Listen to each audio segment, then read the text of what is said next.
¿Cómo están todos? Buenas tardes. Estamos acá en otro programa más de ABT. Hablando, esta vez tenemos la presencia acá de la abogada Lorena Duarte. Ella es experta en temas de corte, de asilo defensivos, ¿no? Justo acaba de sacar a una persona de detención, ¿no? Sí, hoy logramos que el juez nos aceptara una fianza para un venezolano por $4,000. Estamos muy contentos, la familia está en preparaciones para pagar la fianza y que ya mañana está el muchacho con su familia. Muy bien. Bueno, vamos a hablar justo ahora de esto, de ese tema, ¿no? De los asilos defensivos. Muchas personas ingresan a los Estados Unidos a través de la frontera, o otras personas someten sus asilos y les son negados, y estos asilos pasan a una corte, ¿no? Entonces se suscitan muchas preguntas en este avatar de asilos y cuándo se convierte en un asilo de un tipo a otro tipo, ¿no? La primera pregunta que se hacen los inmigrantes es ¿cuál es la diferencia entre el asilo afirmativo y el asilo defensivo? Ok, el asilo afirmativo es cuando uno voluntariamente, estando dentro del país, hayan entrado con pasaporte como turista o han entrado por otros medios, no están en proceso de deportación. La persona voluntariamente somete su aplicación de asilo a la oficina de UCIS, a la oficina de inmigración, no a la corte. Ok, o sea, cuando la persona ingresa a este país, legalmente hablando, ¿no? Con su I-94, por un aeropuerto, con todos los términos de la ley, con una visa de turista, por ejemplo. Sí, ¿no? pero puede ser una persona que, por ejemplo, entró por frontera y está aquí por varios años y decide que no puede volver a su país y mete un asilo afirmativo. Ok, también, o sea, cuando ya ha tenido una permanencia acá, eso es un asilo. ¿Y qué es el asilo defensivo? Ok, el asilo defensivo es cuando ya usted está en la corte de inmigración. Usualmente la persona, la corte lo pone, pues ICE los cogen en algún momento, sea entrando por la frontera, sea que tal vez los para la policía y los encuentran sin documentos y lo ponen en proceso de deportación. Ahí es una defensa, un asilo defensivo, te estás defendiendo de que te deporten, ya estando en la corte. Okay. En este caso, por ejemplo, han habido situaciones en que los inmigrantes, los que han venido a solicitar asilo, han ingresado por la frontera, ¿no? Hay algunos que se saltan la barda, ¿no? O cruzan el río, ingresan y los chapa ICE, ¿no? O la patrulla fronteriza. Hay otros que se presentan en la caseta misma. ¿Cuál es la diferencia entre esos dos casos? ¿Existe alguna diferencia ahí? Sí, entonces el propósito del asilo es que la persona pueda presentarse en frontera y pedirle a los Estados Unidos protección por asilo. Muchas veces las personas se presentan así. Esa es la manera más favorable de presentarse. Claro, digamos que ese es el conducto regular, como debe ser. Sí, ese es el conducto regular. Pero hay veces que las personas no saben o muchas personas contratan a gente que los ayuda a cruzar y pues cruzan de la otra manera, una forma irregular. Entonces, esa persona que cruza irregularmente no es considerado algo, un término legal que se llama un arriving alien, un inmigrante presentándose para admisión. Esa persona ahora es clasificado de otra manera. Y por eso es que a veces el juez tiene la autoridad para otorgarle fianza. Ok, o sea, cuando hablamos, ese es el papelito que le dan a ellos que se llama el Notice to Appear, ¿no? Correcto, ajá. Ok, y en el Notice to Appear, que es el aviso de comparecencia, ¿no? Sí. Cuando ingresan por la frontera, o sea, por el conducto regular, que es presentarse en la caseta y decir solicito asilo, y los colocan como un Arriving alien, que es como un inmigrante presentándose en frontera. Ok, y cuando no tiene eso, o sea, les pueden negar los parolos, los perdones y todo eso. Sí, cuando la persona es un arriving alien, la única jurisdicción, la única persona o organización que tiene jurisdicción para darle fianza es ICE. Solamente ICE va a considerar fianza o algún tipo de parol para la persona. Cuando la persona no es considerado arriving alien, entonces le da permiso al juez darle la posibilidad de darle fianza. Ok, eso es muy importante, ¿no? Sí. Sobre todo las personas que están tratando de venir a los Estados Unidos, de solicitar un asilo acá, ¿no? Siempre es mejor hacerlo de la manera correcta, ¿no? Sí, es más, hoy en la audiencia que tuve con el juez, el gobierno argumentó en la parte donde no querían darle fianza, argumentó que mi cliente había entrado de forma escondido y que lo cogieron más allá de lo que es la frontera y que por eso consideran que él sería a riesgo de fianza porque no Claro. cumplió con las leyes como deben de ser. Ok, y en este caso cuando salen bajo fianza, ellos están con las libertades restringidas. Sí, o sea, siempre ellos están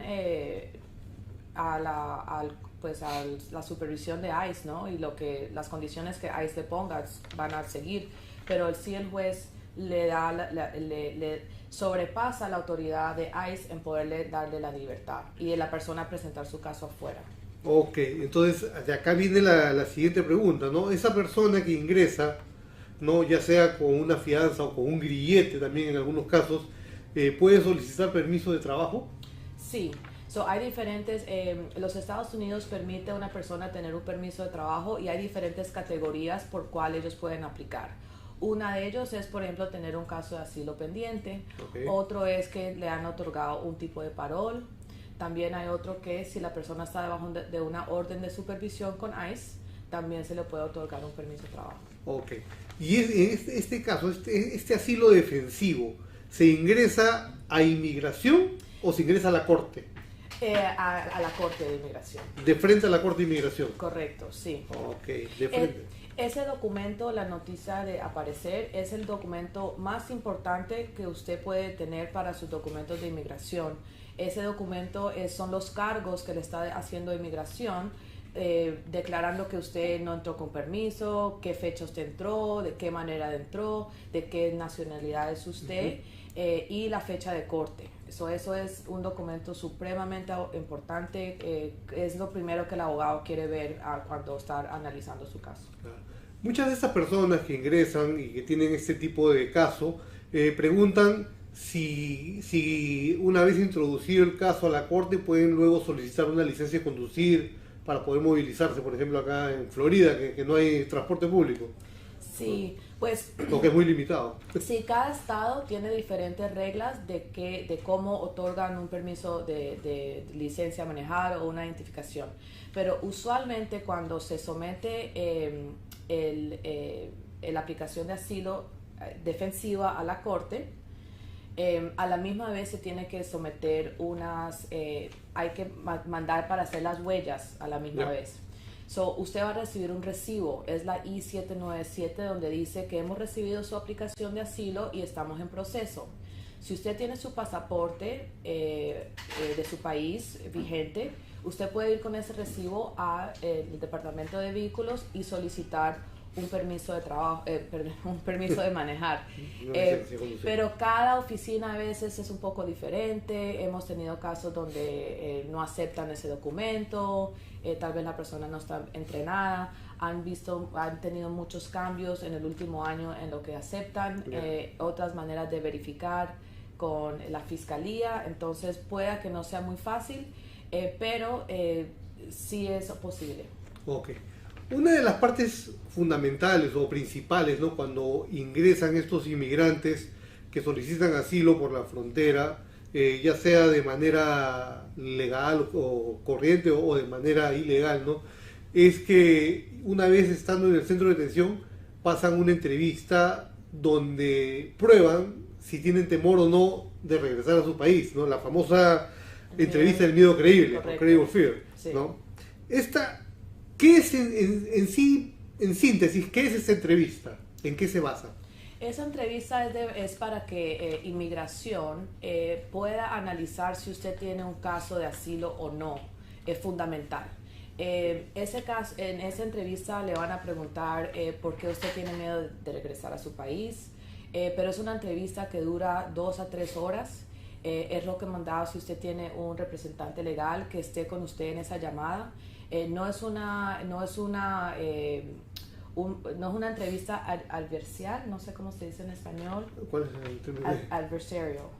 Adversarial. No es una entrevista de confrontación. Ajá. Es un agente de asilo, un oficial de asilo, donde te pregunta básicamente qué te pasó, de qué país eres, dónde naciste, cuántos hijos tienes, qué pasó, qué fecha pasó esto, qué fecha pasó lo otro, cuáles son las razones, si tuviste daños físicos.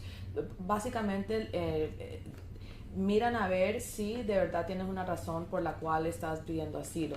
Si ellos consideran que tú no tienes una base de un miedo creíble, te pueden negar esa entrevista y tú la puedes apelar al juez. Okay. El juez va a mirar esa entrevista, va a leer lo que se dijo en esa entrevista y va a basar su opinión sobre esa entrevista. Igual no vas a poder en realidad defender mucho. Tal vez con un abogado se pueda hacer un tipo de reclamación si algo fue mal en la entrevista, pero en general el juez es la que tiene la última decisión. Okay. ¿Y qué pasaría en el caso de que le nieguen esa entrevista? Si le niegan, los pueden poner de una vez de deportación. Es básicamente diciéndoles que ni siquiera tienes caso de asilo, no te vamos a entretener en la corte, chao.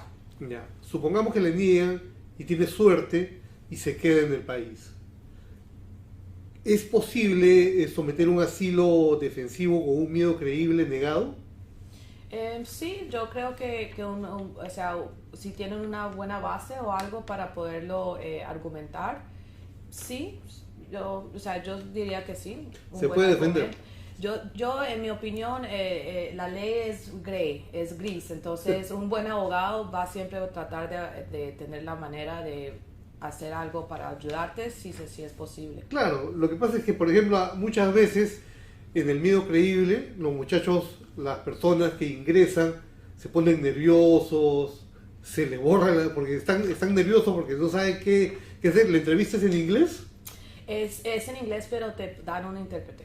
Un intérprete, pero igual, tienes una autoridad al frente. Sí, y todo esto es telefónico, en mi opinión es tal vez el momento más importante para poder formar bien y expresar bien lo que te pasó en tu país. A veces el traductor se puede equivocar, por eso es supremamente importante que tengas un abogado contigo en la línea, y especialmente si el abogado es bilingüe. Yo muchas veces en mis entrevistas yo corrijo al intérprete porque hasta una palabra puede cambiar el sentido de una expresión, de una idea, entonces es muy importante. Justo a eso iba la siguiente pregunta, ¿no? Que ¿es necesario, pues, o sea, tener un abogado para poder construir el caso de defensa en la Corte de Inmigración, ¿cierto? Sí, o sea, mira, todo lo que... Tengo a veces clientes que me dicen, pues a mí me pasó esto en Venezuela, me pasó esto en Cuba, me pasó esto en Colombia, pero no tengo pruebas. En realidad, tu testimonio es evidencia para la corte. Lo más importante es que tengas un testimonio creíble. Claro. Entonces, a veces, como le han pasado tantas cosas a las personas, no han organizado bien sus pensamientos o una manera de expresarse bien todos los hechos que le han pasado. Por eso es muy importante de que de verdad analices, porque en esa entrevista te preguntan todo, detalles, cuántas personas estuvieron ahí, qué pasó, qué fechas, y tienes que tener todo eso listo en tu mente para que tengas un buen resultado.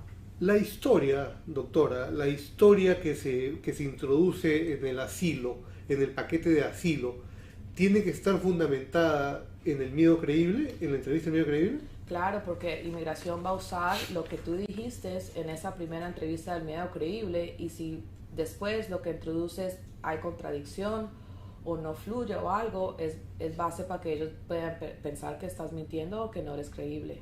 Lo primero que se hace es mirar lo que se dijo en esa entrevista. Ok.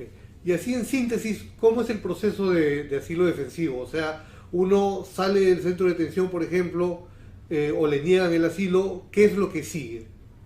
Bueno, pues técnicamente si pierdes el miedo creíble y no te reabren el caso y eres de un país que es deportable, te van a deportar si no hay ninguna autodefensa. Ahora, lo que está sucediendo es que en muchos países como Venezuela ahorita no están aceptando deportaciones, o por ejemplo Cuba. Entonces, inmigración no puede detener a una persona sin justificación.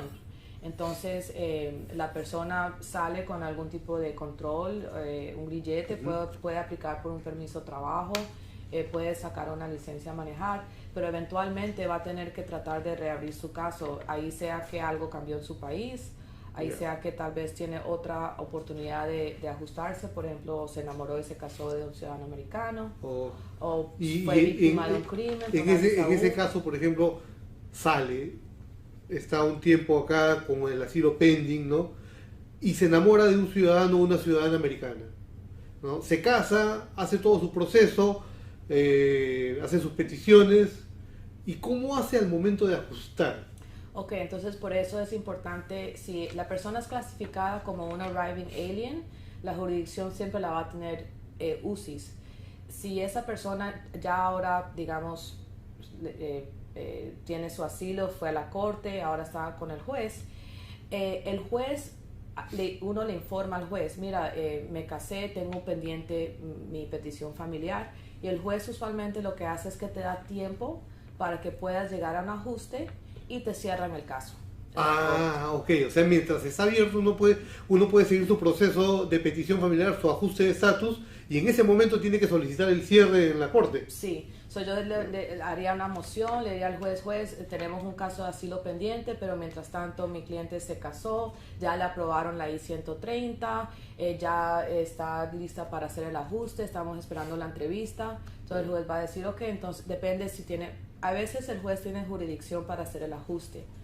Ya no quiero complicarlo en temas muy técnicos, legales, pero usualmente si lo tiene UCIS, entonces el juez va a decir, ok, entonces esperemos que tenga el ajuste, mientras tanto UCIS va a decir, tienes un caso pendiente en la corte, y entonces el juez cierra el caso, permitiendo que ahora hagan el ajuste con UCIS. Ok.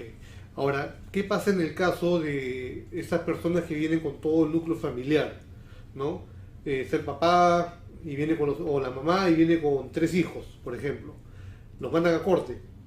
¿Todos tienen que ir a corte? Sí, es muy importante que ustedes pueden mirar ahora Inmigración tiene por el 1-800, hay un número que uno puede llamar por la corte, y hay también una página de internet donde uno puede entrar a ver sus citas. Ahora, si es un master hearing, es una audiencia preliminar. Todas las cortes tienes que ir, pero si tienes niños pequeños, es posible que en esa primera audiencia tú le puedas pedir permiso al juez de en las próximas audiencias no traer a los niños. Si el juez aprueba, ya no tienes. Es más, sí, ya tengo muchos jueces que no quieren que saquen los niños de la escuela para traerlos a una corte, pero por lo menos para la primera audiencia sí tienen todos que estar presentes. Ok. Una vez que pasan el miedo creíble, ¿cuánto tiempo tienen para someter su asilo defensivo? Bueno, siempre la regla es 1 año desde que entraste a los Estados Unidos. La misma regla del asilo afirmativo. Sí. Ok. ¿Y qué es el Master Hearing? El Master Hearing es una audiencia preliminar. Ahí el juez te pregunta tu nombre, de qué país eres, si esos cargos que están en esa NTA, en la notificación de apariencia, si esos cargos son correctos, ¿ok? Y ahí entonces donde uno presenta, donde dice, bueno señor, usted es de Venezuela, no tiene permiso de estar aquí, no tiene visa para ingresar, usted entró por frontera X fecha, eres deportable. Es como lo que llamamos en nuestros países las generales de ley, o sea, lo que va a determinar cómo se va a llevar el caso. Ajá, estás violando la ley de inmigración XXX. Bueno, señor, ¿cuál es su defensa? Yo tengo defensa de asilo, tengo temor de regresar a mi país. Ok, señor, ahora usted tiene X fecha para someter el asilo. Ya. Y es ahí, o sea, con el sometimiento del asilo y el Master Hearing, ¿es ahí donde se inicia el proceso de asilo en sí? ¿O el miedo creíble tiene que ver también con el proceso de asilo? Bueno, el miedo creíble es una de las evidencias que se somete en todo el paquete. Okay. O sea, es indirectamente forma parte del proceso de asilo. Sí, eso todo se va a ver. Por eso es muy importante desde el principio tener un caso bien hecho. Mientras está en el proceso de asilo defensivo, ¿puede solicitar un permiso de viaje fuera de los Estados Unidos? No, sí se puede solicitar. Pero muy extremo. Sí, muy extremo. Ningún abogado te va a recomendar que tú salgas del país mientras que estés en proceso de deportación, que es cuando estás en la corte, estás en proceso de deportación. Entonces, entonces no recomendamos porque en el momento que tú presentes para reingresar, ellos cuando corren tu información van a ver que estás en proceso de asilo y pueden negarte la entrada. Ok. Nos preguntan acá por redes, nos preguntan qué es un parol. Ok, un parol es un permiso de estar aquí. ¿Un perdón? No es un perdón. No, es un parol, es que te dan como una autorización para estar aquí en los Estados Unidos. Ok. Bueno, ¿tenemos más preguntas, Steffi, por ahí? ¿No?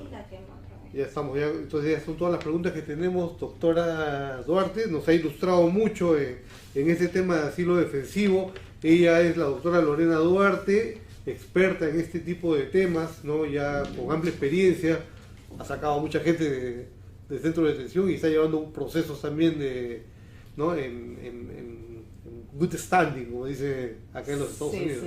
Sí, yo consiento mucho a mis clientes y siempre organizamos para poder ganar todos los casos. A la doctora la pueden encontrar en sus redes. ¿Cuáles son sus redes sociales, doctora? Bueno, estamos en Instagram y en Facebook. También mi página de website es inmigrandoconlorena.com, o en Facebook Inmigrando con Lorena, Instagram Inmigrando con Lorena. Cualquier pregunta nos pueden contactar por esos medios. Inmigrando con Lorena, ya saben, ¿no? Y las personas que nos quieran contactar también lo pueden hacer acá en Miami, en nuestras oficinas de EBT. Estamos en 250 Catalonia Avenue, y en Orlando estamos en el 13538 Village Park, Suite 275. En Miami estamos en la Suite 405. ¿Cuáles son sus teléfonos, doctora? Mi teléfono es el 305-927-4153. Ese es el número de la oficina. Se pueden comunicar por esos medios y podemos tener más información. También tenemos WhatsApp. Ahorita no me tengo el teléfono. ya se lo ponemos por ahí. Pero si van a mi página lo encuentran. También yo manejo, cuando uno es abogado de inmigración, uno puede llevar casos a nivel nacional, así que yo represento personas en Arizona, en Texas, en California, en Nueva York. Estoy radicada en Coral Gables como Aníbal, pero sí manejamos casos a nivel nacional, no importa dónde esté.